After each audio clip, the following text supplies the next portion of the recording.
Hello and welcome. My name is Laura Kampis and I'm a game designer at Creative Assembly. And today I'm here to talk to you about challenging our established design, how the first Total War Saga was born. Just a quick overview of what I'll be talking about today. First, a quick introduction of who we are and what we do at Creative Assembly, and introducing what Total War is in case you're not familiar with it, and how Total War Saga fits in with the rest of our Total War games. And then moving on to our design approach for the first Total War Saga, and highlighting some of the changes that we've made compared to previous designs, and then going into some of these details in a little bit more detail, and then wrap up with what we learned from this experience so far. So Creative Assembly is one of the largest and oldest game studios in the UK. We're over 30 years old, and we have over 500 people in the UK and Sofia, Bulgaria. This is some of us in front of our UK studio, and we have 5 project teams. We are working on a broad range of games, from free-to-play through console games to the award-winning Total War series, in which we have multiple teams working at the same time. So Total War itself is a game made of 2 interlocking parts. We have, on one hand, a turn-based strategic campaign game, and on the other, a real-time tactical battle game, and the 2 come together to form a unique Total War experience. Here you can see a screenshot from our latest game, the Total War Saga, Thrones of Britannia, and you can see an army outside of a settlement. In the Total War games, on the campaign side, you can build your empire, you can conduct diplomacy, research new technologies, manage your internal politics and family trees, and you can raise powerful armies. So in this army, for example, you can see the units as well. And with every Total War game, with all the historical Total War games, we make sure we spend a lot of time researching the historical side of it, making sure that we are as historically accurate as possible at the start and setting of our games. And this is reflected in the art style as well, and in the landscape as well. You can see that we're trying to represent the British Isles as accurately as we can on our campaign. And on the battle side, we have battle maps, gorgeous new ones as well, but we're going to be focusing on the campaign side today. And in the battle, you are put into direct control over all of your troops, meaning tens of thousands of your men in a real-time tactical battle. So, the formatting is a bit strange on here, but I hope the rest of the slides are going to be fine then. I think the difference is between Windows and Mac, but let's hope the rest is okay. So we have 3 major Total War title types, the largest of which is the era titles, covering larger chunks of history, such as the Rome series. And then we've got the more character-focused games, like Attila, which follow a certain character in history and follow their story. And then the newest type, the newest of which is Thrones of Britannia, a first Total War Saga, which are focusing on a flashpoint, interesting moment in history, and their opportunity to create a game that's focused on this, and it would be too focused to be covered in our larger titles, but it's a great opportunity for us to experiment in smaller scales. Thank you. So when we set out to do the first Total War Saga, we wanted to make sure that we're doing something new. And we, as a Total War franchise, we're a long-running franchise, and we always want to make sure that our games are evolving, that we're not just doing the same thing, rinse and repeat, that we're always making changes. And with the Saga title, it was a great opportunity, a golden opportunity for us to make larger changes, to revisit all of our existing designs and see what we want to do with them. So when we approached this, we approached it as a blank sheet of paper, as if we had nothing in front of us, just what we're putting on as part of this particular game's design. And for that, we also wanted to make sure that we're giving a little bit more of a narrative experience on top of the core Total War gameplay, so that also led some of our decisions. But also as a historical title, we've got the great advantage that we can always draw on an endless source of mechanics from history and adapt it to our games and see how it fits and see how it works, see if it works, and if it doesn't work, then scratch the design, try something else. And as we were visiting existing design areas, at this Total War Saga game, we always thought, okay, so how does this fit with the game that we're trying to make now? If it fits great, that's fine, just change it a little bit, adapt it, perfect. If it doesn't though, then what do? Do we just reimagine it a little bit, meaning that we keep the core mechanic of how it works, but change how we're using it? Do we do larger changes, like changing it at its core?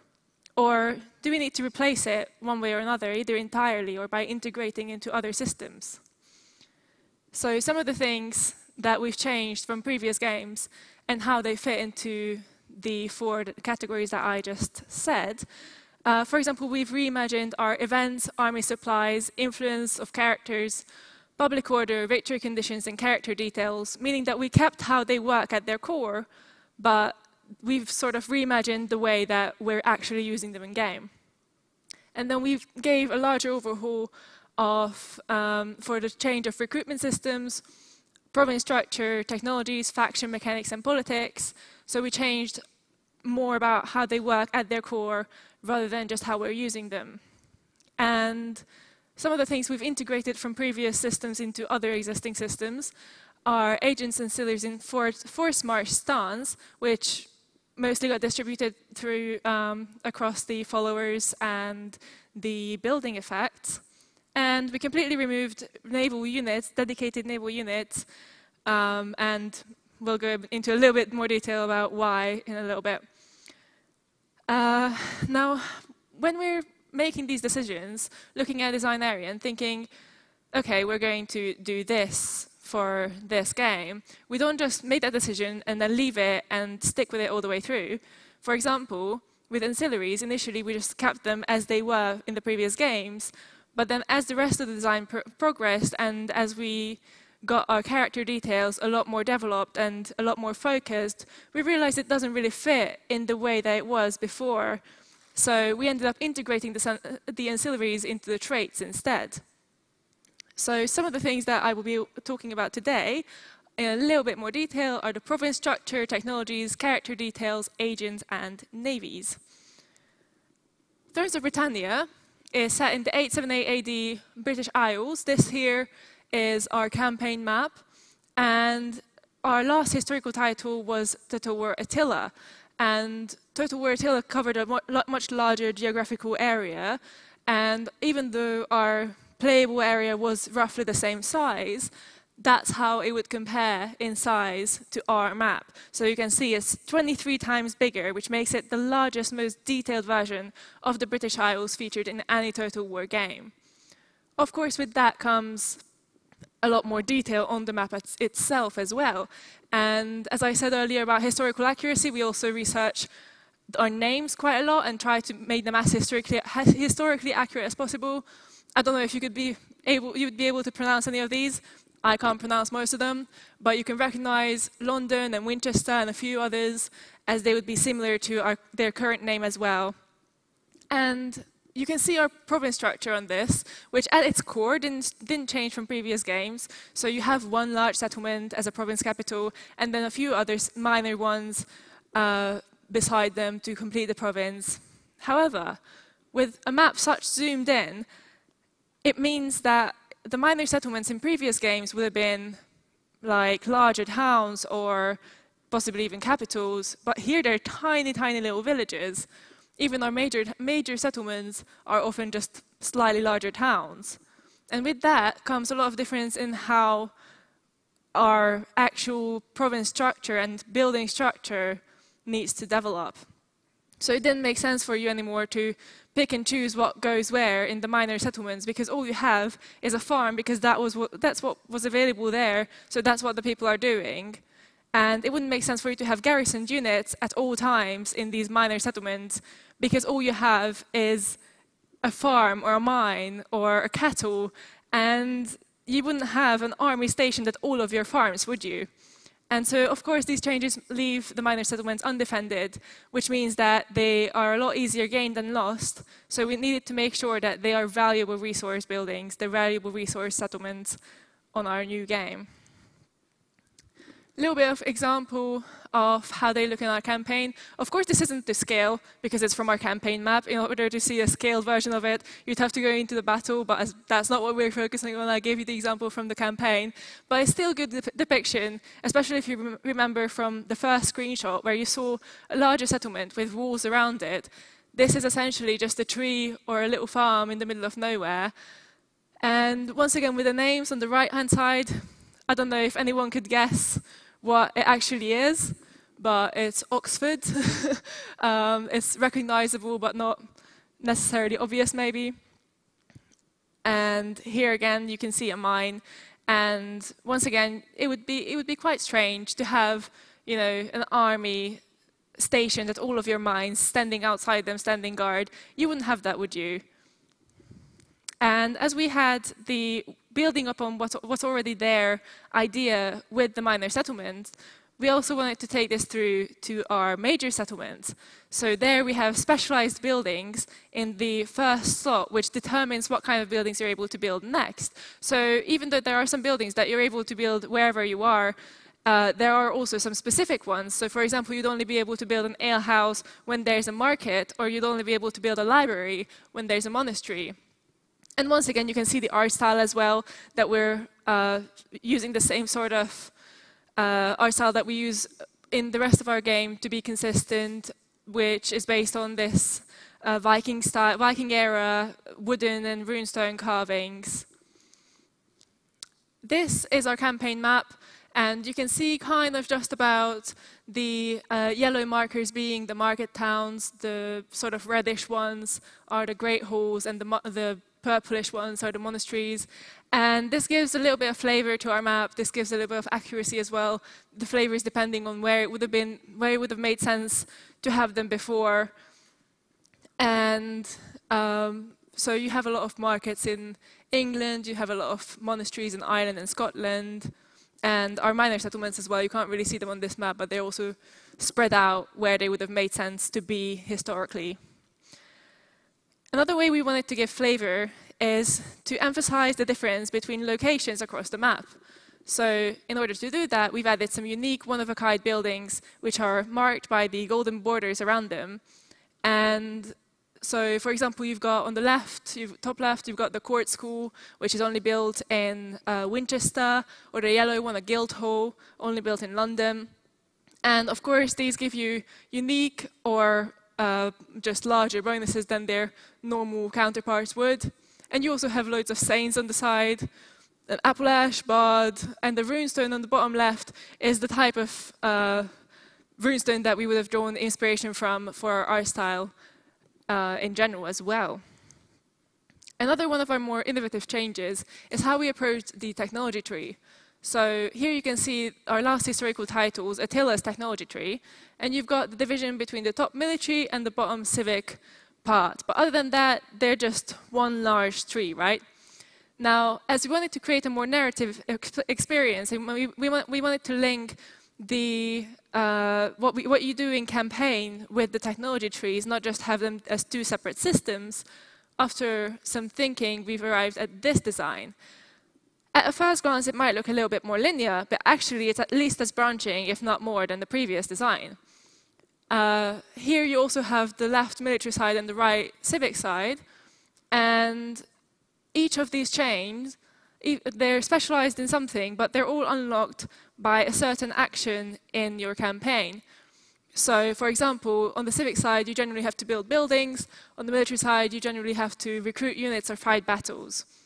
And this gives you the branches from your campaign. So instead of having a branch coming off of a previous technology node, you have the branch coming off of your action in campaign. So, for example, if you start your campaign as a more peaceful approach, building up your empire, building up your buildings first, you're bound to unlock more on the civic side.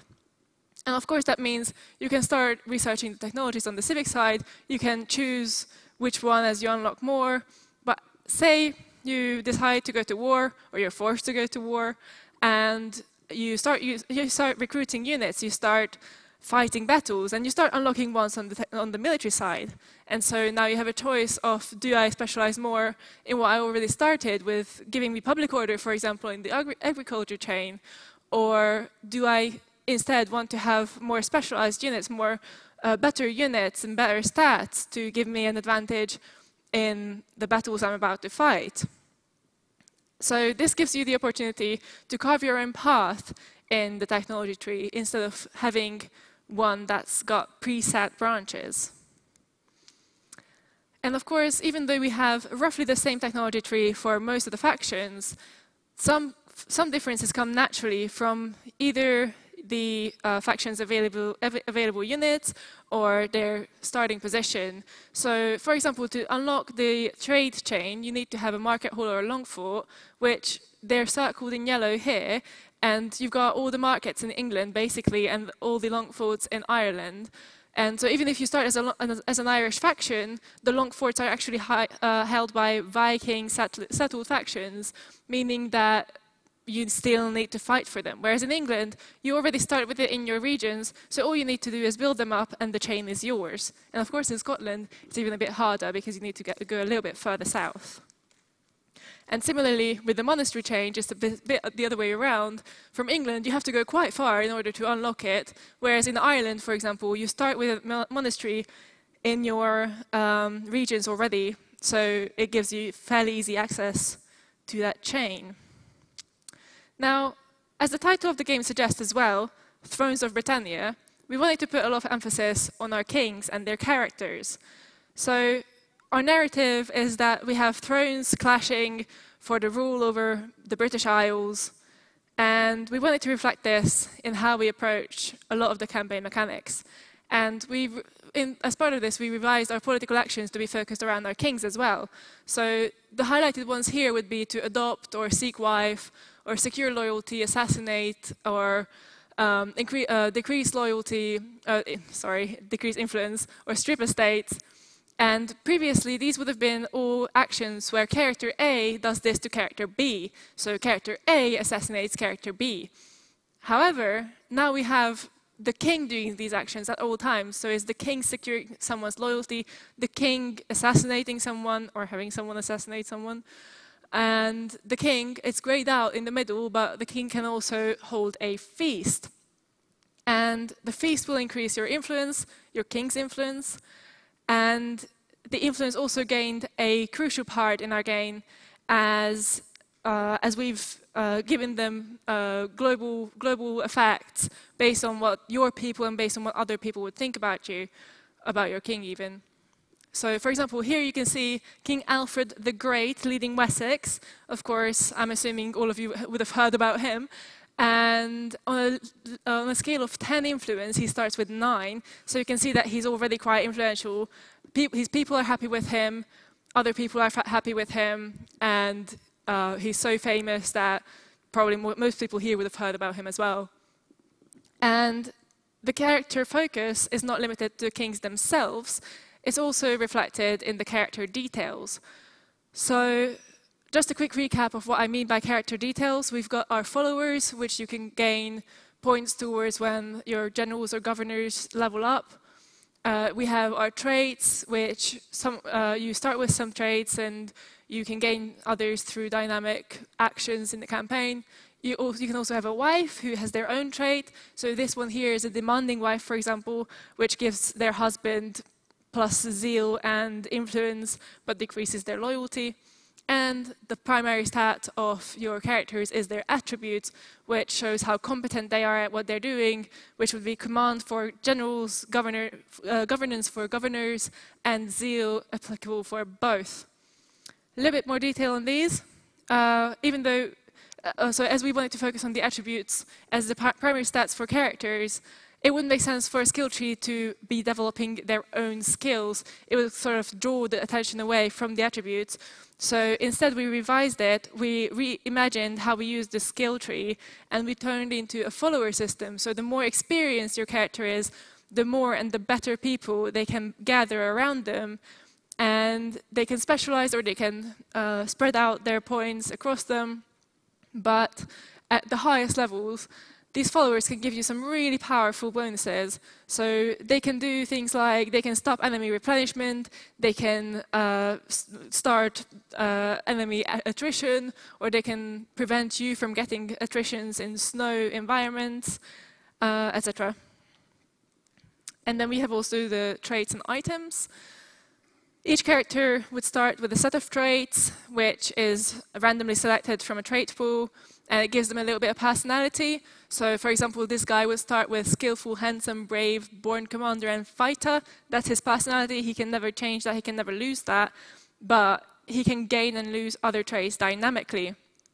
So here you can see how the trait groups would pair up. You've got aesthetic and brutal, heroic and shameful, proud and greedy, virtuous and sinful, and wise and mad, which are sort of countering each other. So the more you gain in one, the more you lose in the other, and you can't have the two at the same time. So for example, the easiest to explain would be the shameful and the heroic, which are generally speaking for losing and winning battles. Say you start your campaign by losing a lot of battles, you gain a lot of shameful traits, you can gain them to up to level 3 of the trait, and then you start getting better, you start winning battles, and you start gaining points in the heroic traits.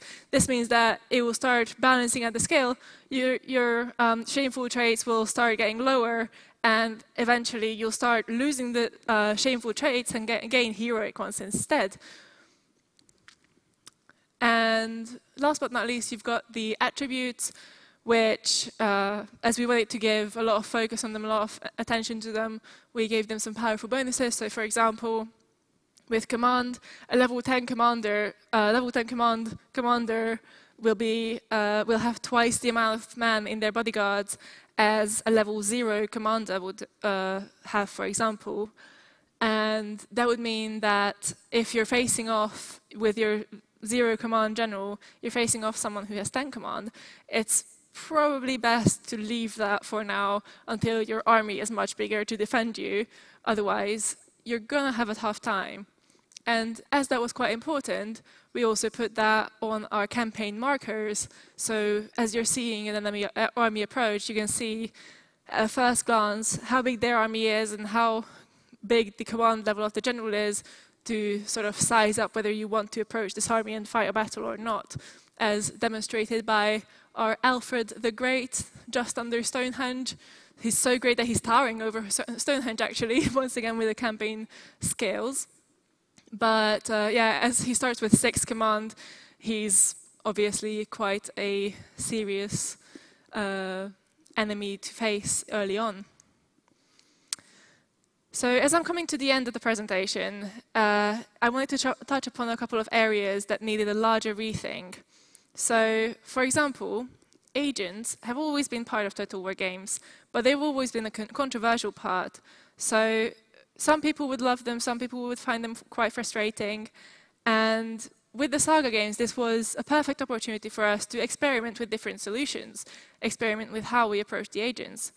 And we went through a few designs, and eventually we realized that with the kind of focus that we're going for in Thrones, it's best for us to integrate the functionality of agents into other systems. So instead, other than the actual assassination of enemy generals, we've integrated all of the features that the agents would have been here to do into our followers and buildings.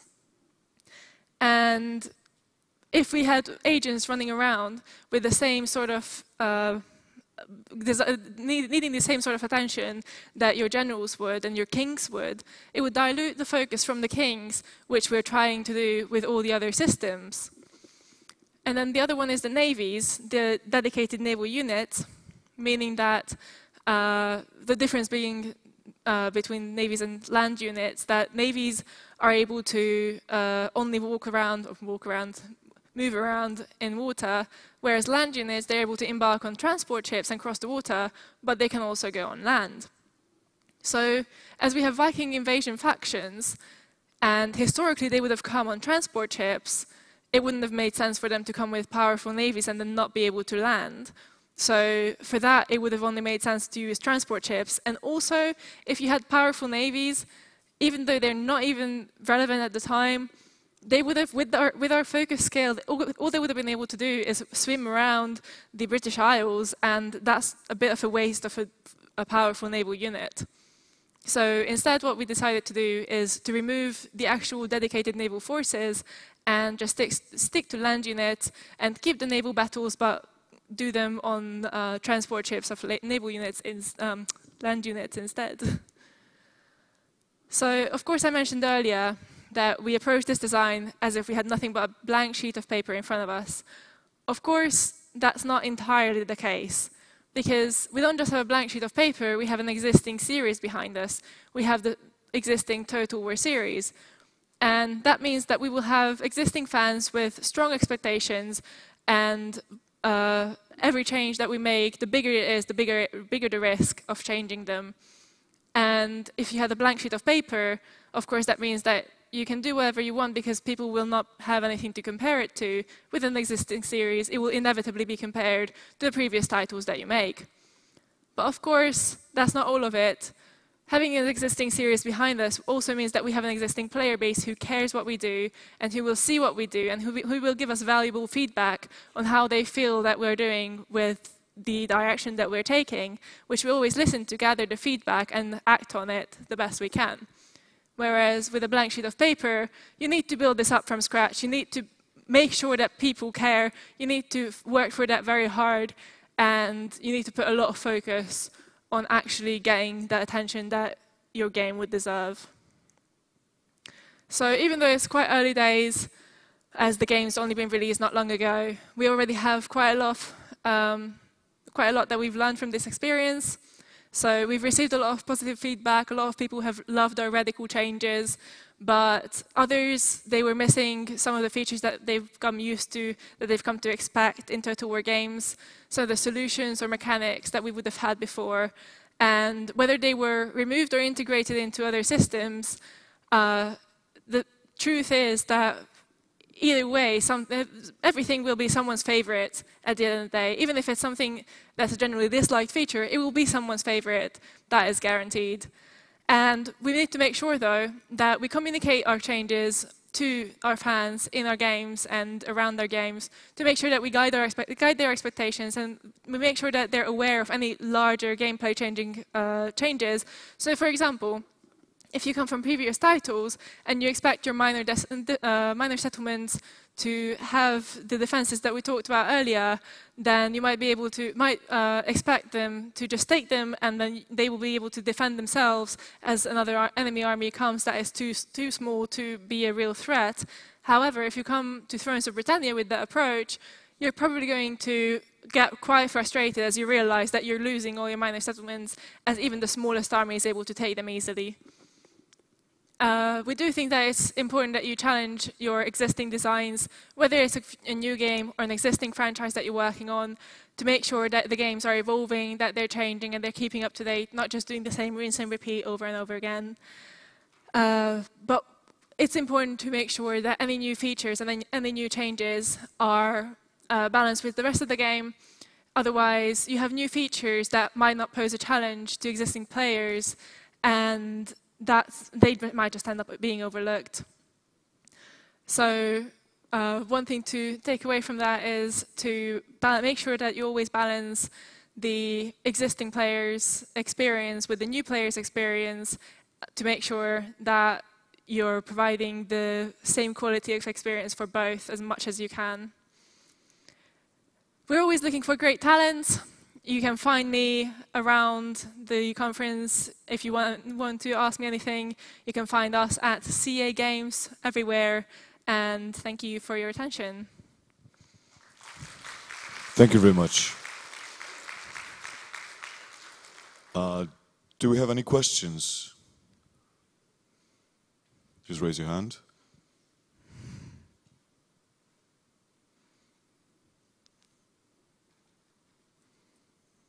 it's a no.